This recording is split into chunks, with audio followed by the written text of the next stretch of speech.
Hello friends, અત્યારે 9:30 થઈ છે અને હું માતાવાડીમાં છું અને અત્યારે હું જઈ રહ્યો છું મારા સિસ્ટરની સાથે ફલાફલ રેસ્ટોરન્ટમાં.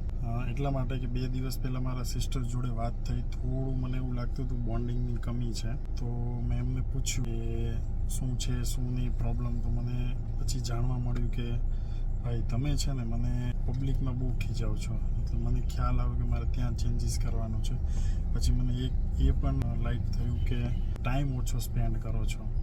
તો આજે સ્પેશિયલી કાલે એમનો બર્થડે છે, તો હું એમની સાથે નથી ટાઈમ સ્પેન્ડ કરી શકવાનું. તો આજે એક દિવસ પહેલાં હું એમની સાથે ટાઈમ સ્પેન્ડ કરવાનું છે. સ્પેશિયલ 3 કલાક એમના માટે જ રાખ્યા છે અને એમની સાથે ડિનર ગોઠવ્યું છે અને બર્થડે સેલિબ્રેશન ગોઠવ્યું છે. તો જોઈએ કેટલી કે હેપી થઈ છે. 9:40 થઈ છે અને હું મારા સિસ્ટરને પિકઅપ કરવા માટે ક્લિનિક પર આવી ગયો છું, હીરાબાગ. મારા સિસ્ટર મારી સાથે છે. અત્યારે સ્પેશિયલ પાર્ટી કરવા જઈ રહ્યા છીએ, time spending with sister. Friends, તમે જોઈ શકો છો મારા સિસ્ટર મારી મજાક ઉડાવી રહ્યા છે. જોઈ શકો છો અત્યારે આપણે જઈ રહ્યા છીએ અને ટ્રાફિક થોડો ઓછો છે એટલે ફટાફટ પહોંચી જશું.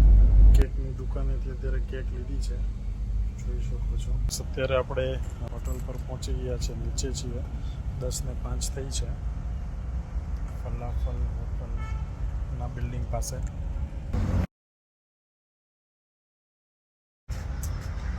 You can see my sister. Falafel પર આવી ગયા છીએ અને મારે જોઈ શકો છો સમાતી નથી.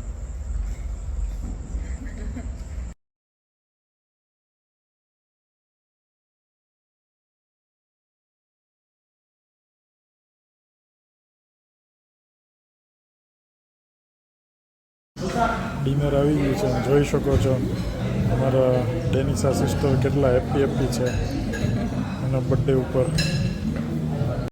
જોઈ શકો છો ડેનિસા મેડમ ધબધબાટી બોલાવી રહી, તૂટી પડ્યા છે મિલ ઉપર.